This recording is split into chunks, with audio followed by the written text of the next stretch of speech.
ये कहानी है अमीर घर की लड़की नताशा की।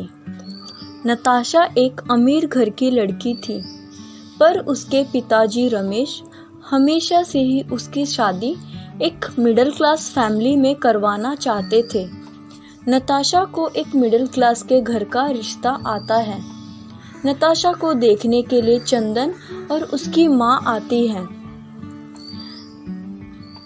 चंदन की माँ नताशा के पिताजी रमेश को पूछती है, रमेश जी, आप तो इतने अमीर हो, फिर भी आप अपनी बेटी की शादी मेरे बेटे से क्यों करवाना चाहते हो? नताशा के पिताजी चंदन की माँ रानी को समझाते हैं कि मैं अमीर जरूर हूँ, पर मैं अपनी बेटी की शादी एक मिडिल क्लास फैमिली में ही करवाना चाहता हूँ। और बताते हैं कि चंदन और नताशा की जोड़ी बहुत अच्छी लगेगी। चंदन की माँ रानी नताशा को पूछती है, बेटी तुम घर का काम तो कर लेती हो ना? नताशा की माँ रानी को बताती है कि आप उस बात की चिंता ना करें, नताशा घर का सारा काम कर लेती है। कुछ दिनों बाद नताशा और चंदन की शादी हो जाती है। अगले दिन नताशा की जेठानी सीमा चाय लेकर नताशा के कमरे में जाती है, पर नताशा उसे बताती है कि वह चाय नहीं कॉफ़ी पीती है। नताशा की जेठानी सीमा चाय ले वापस चली जाती है। ऐसे ही बहुत समय बीत जाता है, पर नताशा की जेठानी और नताशा की सास रानी सीमा से कुछ काम नहीं करवाती और नताशा भी किसी भी काम को हाथ नहीं लगाती। एक दिन सीमा खाना बना रही थी। रानी रसोई घर में जाकर देखती है कि सीमा अकेली ही खाना बना रही है। रानी को गुस्सा आ जाता है, नताशा घर का काम क्यों नहीं करती? वह इस बारे में अपने बेटे चंदन से बात करती है। चंदन भी नताशा को जाकर घर का काम करने के लिए कहता है, पर नताशा काम करने के लिए तैयार नहीं होती है। नताशा चंदन को बोलती है कि सीमा दीदी घर का काम पहले भी अकेले ही करती थी। चंदन भी नताशा को काम करने के लिए बहुत समझाता है, पर नताशा नहीं मानती है। कुछ दिन बाद नताशा चंदन से नए कपड़े लेने के लिए बोलती है, पर चंदन बोलता है कि उसकी तनख्वाह नहीं आई है। जब उसकी तनख्वाह आएगी तो नताशा के लिए नए कपड़े ला देगा। पर नताशा चंदन को बताती है कि उसकी सहेली का जन्मदिन है, उसे नए कपड़े आज ही चाहिए। चंदन भी बहुत जिद करता है कि उसके पास पैसे नहीं हैं, वो कपड़े कहाँ से दिला के दे। नताशा को गुस्सा आ जाता है और वह चंदन से कहती है कि ठीक है, तुम मेरे लिए कपड़े नहीं ला सकते तो मैं अपने पिताजी से ही मंगवा लूंगी। चंदन को भी गुस्सा आ जाता है।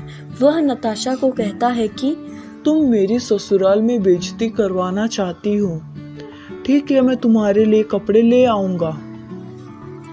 एक दिन नताशा की सहेली निशा उससे मिलने उसके ससुराल आई। नताशा अपनी सहेली को देखकर बहुत खुश होती है और नताशा निशा से पूछती है कि निशा, तुम्हें आने में कोई दिक्कत तो नहीं हुई? निशा बताती है कि वह अपनी कार में आई है। यह देखकर नताशा को बहुत जलन होती है। कुछ समय बाद निशा अपने घर चली जाती है। नताशा चंदन का इंतजार करती रहती है। शाम को जब चंदन काम पर से घर आता है तो नताशा चंदन से कहती है, चंदन, मुझे तुमसे कुछ बात करनी है। नताशा चंदन को बताती है कि हमें कार खरीद लेनी चाहिए। चंदन को गुस्सा आ जाता है। वो नताशा को समझाता है कि उसकी तनख्वाह इतनी नहीं है जिससे वो कार खरीद सके। नताशा भी गुस्से में आकर बोल देती है कि मैं कार अपने घर से ही मंगवा लूंगी। नताशा अपने पिता को फोन लगाती है। नताशा बेटी, कैसी हो तुम? पिताजी, मैं तो ठीक हूँ। पिताजी, मुझे आपसे कुछ बोलना है। बोलो बेटी। पिताजी, चंदन ने मुझे घर से निकल जाने को कहा है। उसने कहा है कि जब तक तुम कार नहीं लाओगी तब तक तुम घर मत आना। नताशा की बात सुनकर नताशा के पिता को बहुत गुस्सा आता है चंदन के ऊपर। पर नताशा की मम्मी नताशा के पिताजी को समझाती है कि हमें बिना सोचे समझे चंदन की गलती नहीं निकालनी चाहिए। हमें वहाँ जाके पता लगाना चाहिए कि गलती किसकी है। नताशा के पिताजी भी समझ जाते हैं और नताशा के पिता कहते हैं, हाँ ठीक है, तुम सही बोल रही हो। हमें बिना सोचे समझे अपनी बेटी का ही पक्ष नहीं लेना चाहिए। नताशा के पिताजी रमेश चंदन को फोन लगाते हैं, पर नताशा ने जो बात रमेश को बताई है वह चंदन को नहीं बताते हैं। चंदन से उन्हें कुछ और ही पता चलता है। नताशा के माता पिता सोच में पड़ जाते हैं कि आखिर गलती किसकी है। अगले दिन नताशा के माता पिता चंदन के घर जाते हैं। नताशा अपने माता पिता को देखकर बहुत खुश होती है और वह मन ही मन में सोचती है कि लगता है पिताजी कार लेकर आ गए हैं। नताशा आते ही पूछती है, पिताजी मेरी कार कहाँ है? बाहर खड़ी है क्या?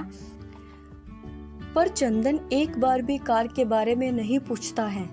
मन ही मन में रमेश सोचता है कि हो ना हो गलती नताशा की है।